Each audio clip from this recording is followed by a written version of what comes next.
उसी मानधाता के वंश में आगे चल करके त्रिशंकु नाम के राजा हुए। त्रिशंकु के पुत्र हुए सत्यव्रत, और सत्यव्रत के पुत्र हैं श्री राजा हरिश्चंद्र जी महाराज। राजा हरिश्चंद्र के पुत्र हुए रोहित, रोहित के पुत्र हुए बाहुक, बाहुक के पुत्र हुए सगर। महाराज सगर, महाराज सगर की 60,000 पुत्र हुए। 60,000 पुत्र को अपमान करने पर कपिल मुनि ने श्राप दे दिया। 60,000 पुत्र जल के भस्म हो गए।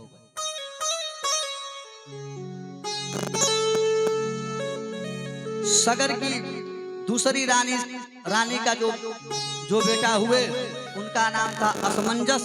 असमंजस के पुत्र हुए अंशुमान। अंशुमान के पुत्र हुए महाराज दिलीप। और उसी दिलीप के पुत्र हैं महाराज भगीरथ।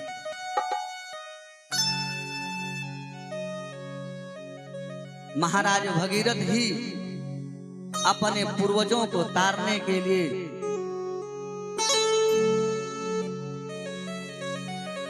गंगा माता जी से प्रार्थना किए। गंगा माता बोली कि हमारे वेग को कौन रोक पाएगा,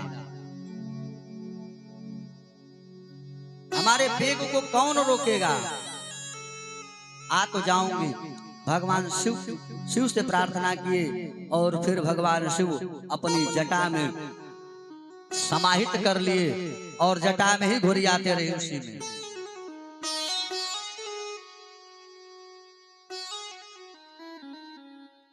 गंगा माता को अहंकार हुआ था एक बार और, जो जहनु ऋषि मोड़ लिए थे। कथा बदल जाएगी। तो भगीरथ हुए, तपस्या किए, गंगा माता आई और भगवान शिव की जटा से निकली और हिमालय से वही गंगा मां निकली हैं और जा करके महाराज सगर के जो 60,000 पुत्र जल करके राख हुए थे। यदम जलम स्पर्श मात्रेण ब्रह्मदंड हताहपि सगरात्मजायोवम्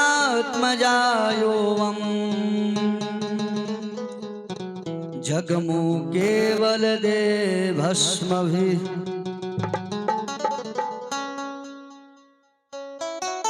गंगा मां के जल के स्पर्श मात्र से महाराज सगर के 60,000 जो पुत्र थे सबका उद्धार हो गया।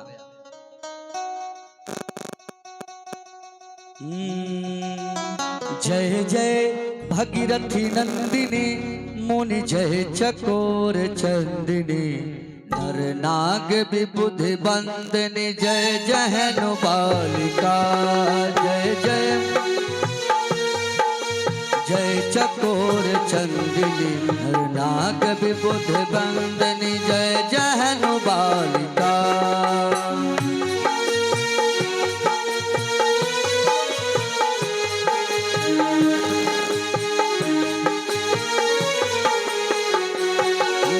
विष्णुपद सरोज जासी ईश शीश पर विभासी। विष्णुपद विष्णुपद सरोज जासी ईश शीश पर विभासी। विष्णुपद सरोज त्रिपसगास पुण्य राशि पाप छालिका। त्रिपथ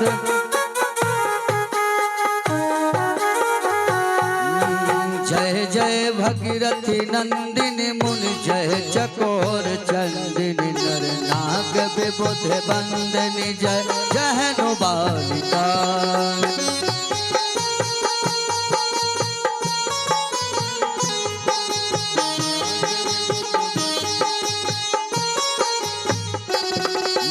विमल विपुल बह शिवारी शीतल त्रैतापहारी।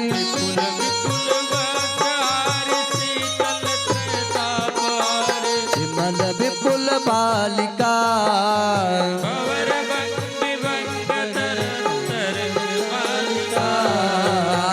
अमर बर विभंग तर तरंग पालिका।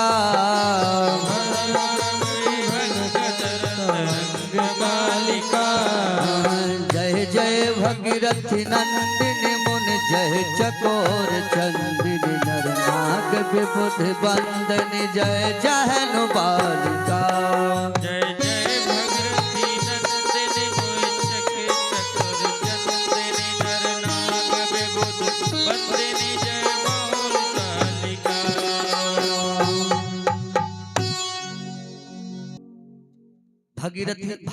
भगीरथी ही लेकर के आए थे, इसलिए गंगा माँ का एक नाम भी है भागीरथी। और भगीरथ जी के ही वंश में आगे चलकर ऋतुकर्ण नाम के राजा हुए। ऋतुकर्ण के पुत्र हुए सौदास, सौदास के पुत्र हुए अस्मक, और अस्मक के पुत्र हुए नारी कवच, नारी कवच के हुए खटवांग। एक ही मुहूर्त में मुक्ति पा गए थे। और खटवांग, महाराज खटवांग के हुए पुत्र जिनका नाम है दिलीप, और दिलीप महाराज के पुत्र हुए रघु, रघु से ही रघुवंश चला। अभी हाफ वंशावली, अभी इसके बाद और वंशावली। यहीं से रघुवंश चला। और रघु महाराज के जो पुत्र हुए उनका नाम था अज, और अज के ही पुत्र हैं महाराजा दशरथ।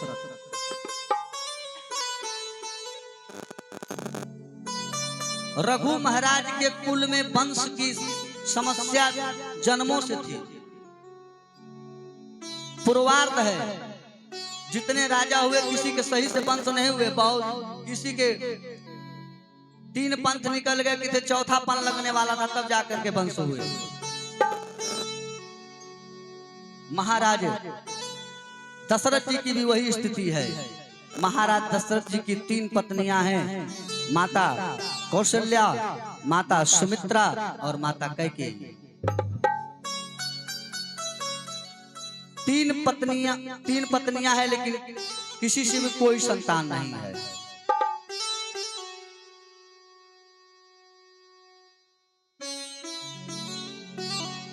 महाराज दशरथ चिंता में पड़े हुए हैं कि यहां तक तो वंश चला, आगे वंश कैसे चलेगा। इधर रावण का अत्याचार दिन प्रतिदिन बढ़ता गया।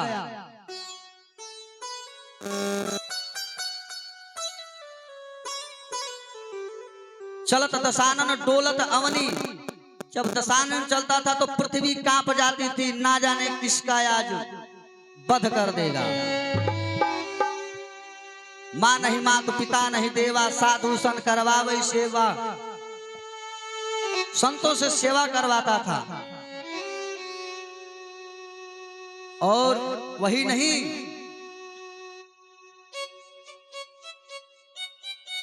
ग्रह भी बड़े परेशान थे। ग्रहों की बड़ी विडंबना थी। सारे ग्रहों को बुलाया, कहा इधर आओ। सूर्य चंद्रमा मंगल बुध गुरु शुक्र शनि राहु केतु सब आ गए जी। बोला, रावण बोला कि सुनो, जितने लोग हमारे कुंडली में अशुभ स्थान पर बैठे हो, सब शुभ स्थान पर हो जाओ, अन्यथा वध कर दूंगा। किसकी काल जो उसके मुख लगे, सब लोग अपने अपने शुभ स्थान पर चले गए। सारे ग्रह कोई 2 में, कोई सप्त में, कोई एकादश भाव में जाकर के विराजमान हो गए। शनि महाराज थोड़ा सा ढीठ शुरू से थे, एकादश स्थान में थे, सरकते सरकते द्वादश भाव में बैठ गए। और जैसे ही 12वें भाव में बैठे तो 12वां भाव जो है विनाश का है। इसीलिए व्यय अगर 12वें भाव में शनि बैठ जाए तो समझ जाना चाहिए कि कुछ न कुछ अनहोनी होगा पुत्र के साथ।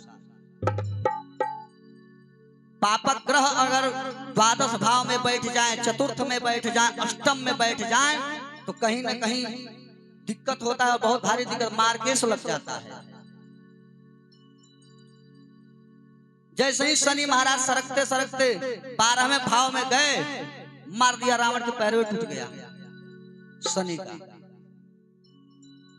और कहा कि बहुत तेज बनते हो, इधर आओ, और उल्टा कर करके अपने ही महल में उल्टा लटका के बांध दिया, अब पड़े रहो चुपचाप यहीं पे।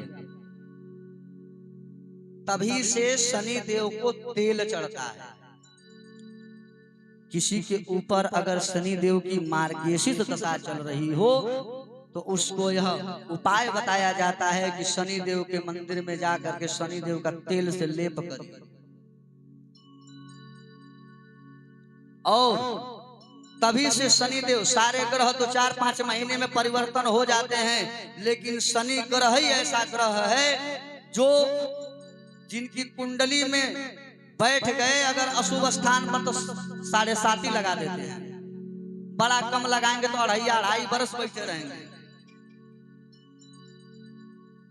जब लंगड़ेंगे, मधुबन जाना है, जब लंगड़ है पैर से तो कितना तेज चलेंगे, और जिनका दोनों पैर सलामत है वो जल्दी से पहुंच जाएगा। इसीलिए तब से धीरे धीरे हो गए, सनई सनई। अब रावण का अत्याचार बढ़ने लगा, इतना बढ़ा कि पृथ्वी त्रास हो गई, कांपने लगी।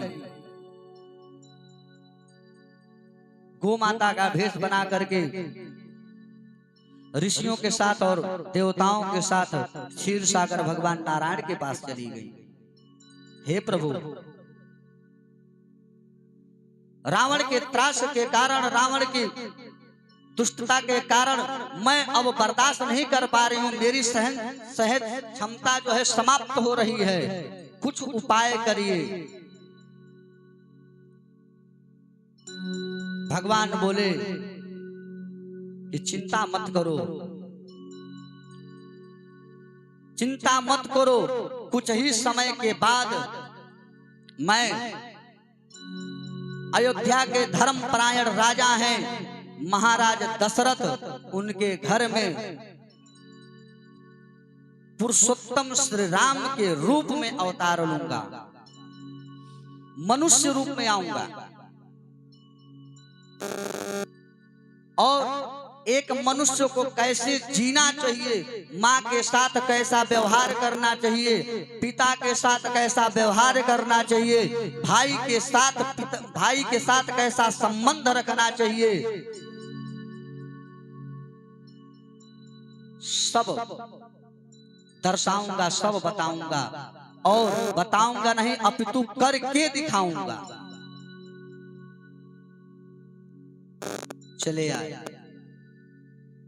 इधर महाराज दशरथ जी के चौथे पन लग रहे हैं, बुढ़ापे का समय आ चला है, और चिंता में है कि हमारे कुल में लगता है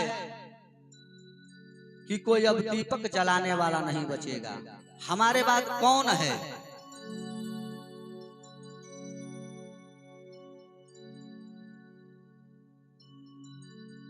जब किसी को समस्या होती है तो किसके पास जाता है?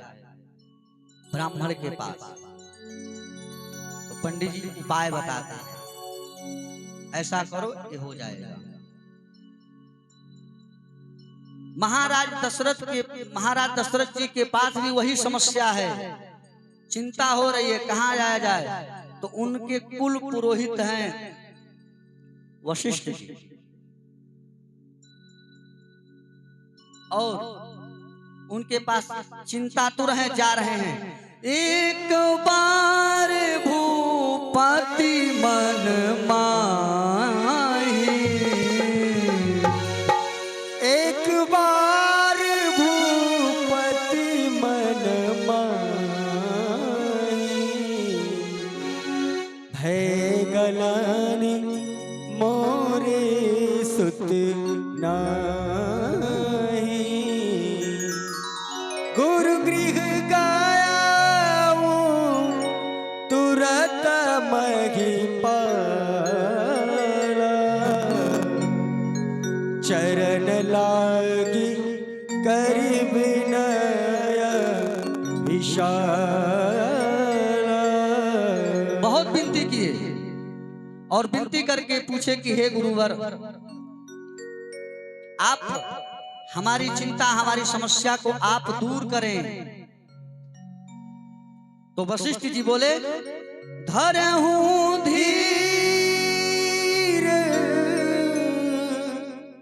धरहु धीर हुई है सुतचारी त्रिभुवन विदिता भगत भय हारी। राजन, चिंता मत करो, एक नहीं, दो नहीं, तीन नहीं, तुम्हारे 4 पुत्र होंगे और वह भी साधारण नहीं होंगे, त्रैलोक्यपति होंगे। उनकी चर्चा तीनों लोक में होगी। उनसे मनुष्य अपना जीने का तरीका सीखेगा। दशरथ जी प्रसन्न हो गए, बोले, गुरुवर कब होंगे?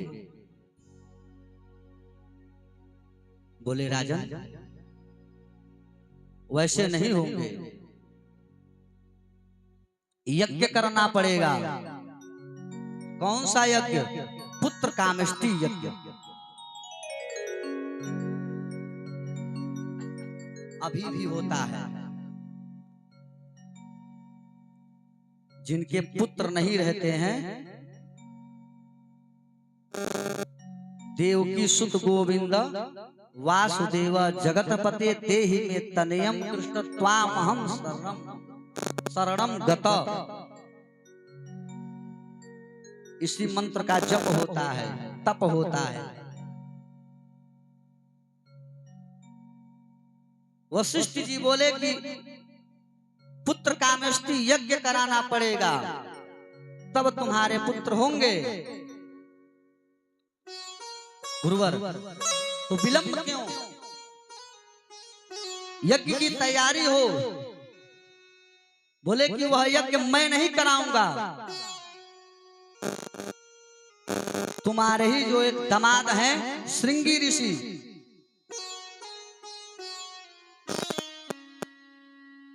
वही यज्ञ कराएंगे। बोलते विलंब क्यों? रथ को तैयार किया जाए, मंत्रियों को आदेश दिया जाए, शीघ्र चला जाए। वशिष्ठ जी बोले कि राजन, पराक्रम दिखाने नहीं जा रहे हैं, भिक्षा मांगने जा रहे हैं।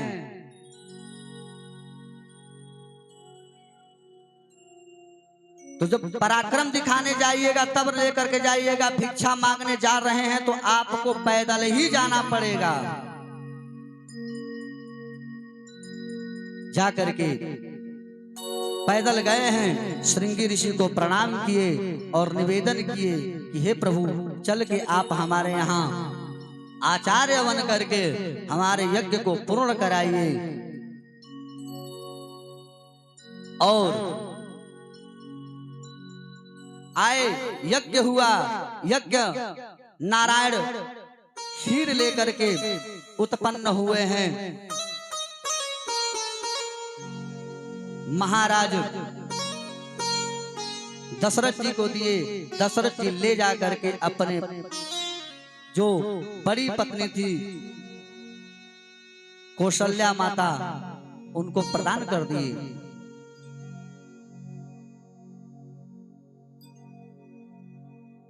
देखिए, कोई चीज बांट करके खाने का आनंद ही कुछ और है।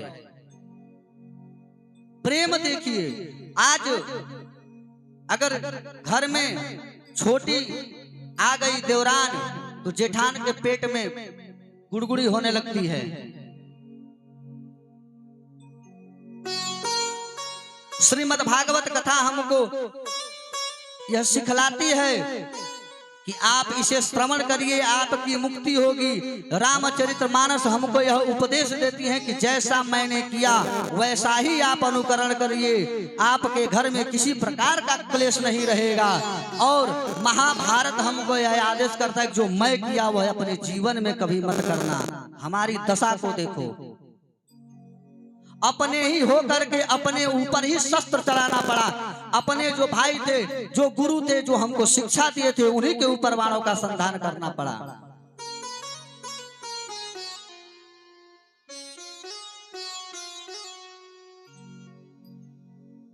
कौशल्या माता को दिए, कौशल्या माता सुमित्रा माता को दे दी, सुमित्रा माता उसको बांट दी।